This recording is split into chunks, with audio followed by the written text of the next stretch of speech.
সালামু আলাইকুম রাহমাতুল্লাহ। আশা করি আল্লাহ পাকের অশেষ মেহেরবানিতে সবাই ভালো আছেন। দীর্ঘ সময় লং টাইম, বহু বছর, বছরের পর বছর আপনি সুস্থভাবে বেঁচে থাকবেন। বছরের পর বছর সুস্থভাবে বেঁচে থাকার কিছু টিপস রয়েছে, আমরা আজকে জানবো সেই টিপসগুলো ইনশাআল্লাহ তাআলা। নাম্বার 1, 1 নাম্বার, চিন্তা চিন্তা কম করতে হবে। 1 নম্বর হচ্ছে টেনশন করবেন না, টেনশন দূরে দূরে দূরে সরাই দিবেন। আর টেনশন দূরে তার এমনি এমনি সরবে না। টেনশন দূরে সরানোর জন্য আপনাকে নিয়মিত মাগরিবের নামাজ আদায় করতে হবে। মাগরিব, আপনি যদি মাগরিবের নামাজ আদায় করেন আপনার ভিতরে কোনো টেনশন থাকবে না, টেনশন দূর হয়ে যাবে। ঘুমাবেন বেশি বেশি বেশি ঘুমাবেন, ঘুমাতে হবে বেশি, ফ্রেশ ঘুম ঘুমাতে হবে। আর বেশি ঘুমানোর জন্য আপনাকে কি করতে হবে? ঈশার নামাজ আদায় করতে হবে। নাম্বার 2, 2 নাম্বার, রাগ কম করবেন। বেশি বেশি রেগে যাওয়া যাবে না, হাসি খুশি থাকতে হবে। আর সেজন্য কি করতে হবে?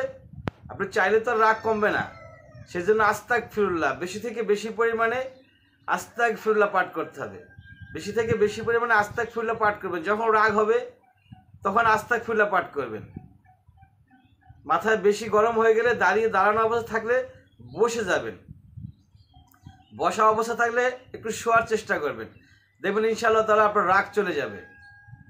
হাসি খুশি থাকবেন, হার্ট ভালো থাকবে, হৃদয় ভালো থাকবে এবং লং টাইম, দীর্ঘ সময় আপনি আরামায়েশে সুস্থভাবে জীবনযাপন করতে পারবেন।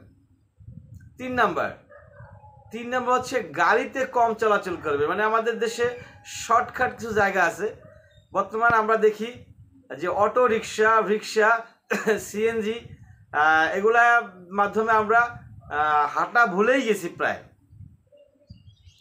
সকালবেলা ঘুম থেকে লেট করে উঠে এমন সময় ঘর থেকে বের হই, অফিসে যাওয়ার আর সময় থাকে না। মানে আমাদের নিয়তি থাকে যে আমরা রিক্সা দিয়ে যাব, অটো দিয়ে যাব, বাসে যাব, গাড়িতে যাব। সেটা করা যাবে না। সেটা না করে একটু আর্লি ঘুম থেকে উঠতে হবে। ফজরের পরে না ঘুমালেই হয়, চেষ্টা করতে হবে ফজরের পরে না ঘুমিয়ে একটু হেঁটে, লং টাইম হেঁটে অফিস যাওয়ার জন্য। গাড়ি, রিক্সা, বাস এগুলা কম চলার চেষ্টা করব।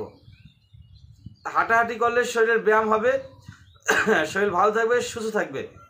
তাহলে ইনশাআল্লাহ তাআলা দীর্ঘদিন সুস্থভাবে, হায়াত মওত তো আল্লাহ পাকের হাতে। আল্লাহ পাক যতদিন আপনার হায়াত রাখছেন আপনি ততদিনই বাঁচবেন। তবে ওই সময়টাকে সুস্থভাবে বাঁচার জন্য, ওই টাইমটুকু যাতে আপনি ভালোভাবে সুস্থভাবে নীরোগ থাকতে পারেন, সেজন্য আল্লাহর কাছে বেশি থেকে বেশি পরিমাণে দোয়া করতে হবে। এবং আমরা যে আলোচনা করতেছি সেগুলা চালিয়ে যেতে হবে ইনশাআল্লাহ তাআলা। ব্যায়াম করতে হবে নিয়মিত ব্যায়ামের সময় বের করে নিতে হবে। ফজরের পরে, আসরের পরে, আসর নামাজের পরে খেলাধুলা করা, ব্যায়াম করা উত্তম সময়। ফজরের পরে ব্যায়াম করা, খেলাধুলা করা উত্তম সময়। খেলাধুলা করতে হবে, খেলাধুলা করবেন, ব্যায়াম করবেন, ইনশাআল্লাহ তাআলা বডির ফিটনেস ভালো থাকবে, সুস্থ থাকতে পারবেন। এবং 5 নাম্বার, অবশ্যই কি করতে হবে? নামাজ পড়তে হবে। 5 ওয়াক্ত নামাজ পড়তে হবে।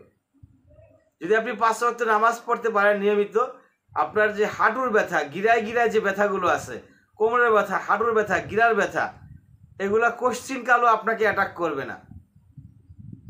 নামাজ হচ্ছে এমন একটা ব্যায়াম, যে ব্যায়ামের মাধ্যমে আপনার যত ধরনের গিরার ব্যথা আছে, বিশেষ করে হাঁটু, আমাদের সমাজে হাঁটুর ব্যথায় অনেক রোগী আছেন যারা হাঁটুর ব্যথায় ডক্টর দেখাতে জীবন শেষ। আপনি নামাজ যদি আদায় করতে পারেন 5 ওয়াক্ত নিয়মিত, তাহলে ইনশাআল্লাহ তাআলা ধীরস্থিরভাবে, তাড়াহুড়া করে নামাজ পড়লে হবে না, ধীরস্থিরভাবে নিয়মিত 5 ওয়াক্ত নামাজ আদায় করুন। আপনার গিরার ব্যথা, কোনো প্রকারের কোনো রোগ বালাই থাকবে না ইনশাআল্লাহ তাআলা। আল্লাহ পাক এই 5 ওয়াক্ত নামাজের ভিতরে সকল সমস্যার সমাধান দিয়ে দিচ্ছেন। আল্লাহর উপরে বিশ্বাস করবেন, বিশ্বাস করে ফজর, জোহর, আসর, মাগরিব, ইশা 5 ওয়াক্ত নামাজ আদায় করবেন। ইনশাআল্লাহ তাআলা আপনার জীবনের সকল প্রকারের পেরেশানি, টেনশন, দুশ্চিন্তা, নির্ঘুম সব কেটে যাবে। আরামে ঘুমাবেন, টেনশন হবে না। এবং ঋণ টিন থাকলে সেগুলো ইনশাআল্লাহ তাআলা আল্লাহ পাক পরিশোধ করে দেওয়ার ব্যবস্থা করবেন। শুধু তাওয়াক্কুল করবেন আল্লাহর উপরে, বিশ্বাস করবেন আল্লাহর উপরে, ইনশাআল্লাহ তাআলা সকল সমস্যার সমাধান হয়ে যাবে। ওয়া আখির দাওয়ানা আলহামদুলিল্লাহি রাব্বিল আলামিন।